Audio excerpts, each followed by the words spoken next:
नमस्कार दोस्तों, मैं आकांक्षा स्वागत करती हूँ आपका अपने चैनल द स्टडी जोन में। इस वीडियो में हम लोग ऋग्वैदिक कल्चर पढ़ने वाले हैं। इससे पहले के वीडियोस अगर अभी तक आपने नहीं देखे हैं तो लिंक डिस्क्रिप्शन बॉक्स में है, आप जाकर देख सकते हैं। ऋग्वैदिक culture, the detailed description of the life of Aryans in the Rigved sheds light on their political, social, economic and religious life. तो sources of ancient Indian history में जब हम लोग वेद पढ़ रहे थे, मतलब वेदों को पढ़ रहे थे, तो उस समय हम लोगों ने देखा था कि आर्यंस के जीवन के बारे में ऋग्वेद से पता चलता है।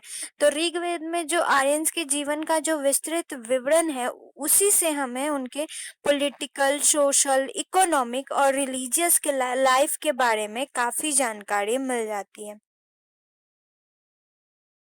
सोशल लाइफ, उनका सामाजिक जीवन जो था वो कैसा था।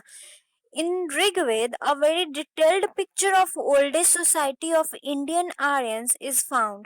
तो जैसा कि मैंने कहा कि ऋग्वेद में ही आर्यंस के पुराने जीवन का एक बहुत ही अच्छा विवरण ऋग्वेद में मिलता है। मतलब ऋग्वेद से उनके पुराने जीवन के बारे में काफी जानकारी मिल जाती है। We can study it in the following ways। First है सोशल कंपोजिशन, सामाजिक रचना। मतलब उनका जो समाज था वो कैसा समाज था, उनके समाज का जो सामाजिक जो रचना थी वो कैसी थी। The social composition of the Aryans was mainly based on the Varna system। The Varna system probably originated from the division of labor। The Varna system is described in the Rigved। तो उनकी जो सामाजिक रचना थी वो वर्ण system पे आधारित थी, और जो वर्ण सिस्टम था वो डिवीजन ऑफ लेबर, यानी कि लोग जो जो काम करते थे उस हिसाब से वर्ण सिस्टम को डिवाइड किया हुआ था। The varna system is described in the Rigveda, और वर्ण सिस्टम का जिक्र हमें ऋग्वेद में भी मिलता है।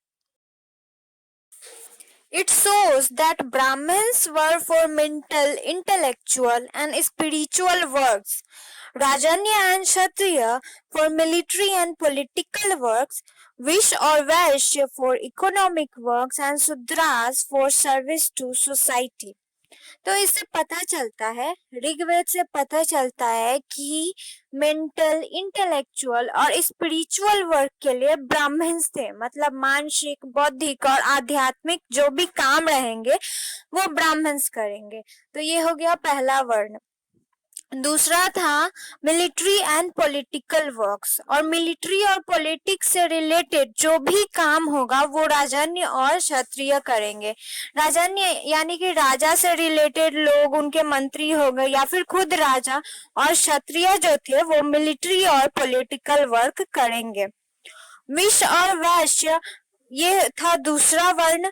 और तीसरा है विष और वैश्य फॉर इकोनॉमिक वर्क्स, और जो आर्थिक काम हो गया, इकोनॉमिक वर्क, वो विष और वैश्य के द्वारा किया जाएगा।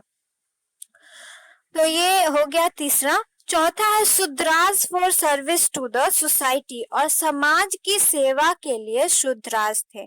मतलब पहले वर्ण में ब्राह्मण्स हो गए जो मेंटल, इंटेलेक्चुअल और स्पिरिचुअल वर्क करेंगे। दूसरे वर्ण में हो गए राजन्य और क्षत्रिय जो मिलिट्री और पॉलिटिकल वर्क करेंगे। और तीसरा वर्ण जो था विश्व और वैश्य का, वो आर्थिक काम यानी कि इकोनॉमिक वर्क करेंगे। और चौथा जो था वो शूद्र का था जो कि समाज की सेवा करेंगे।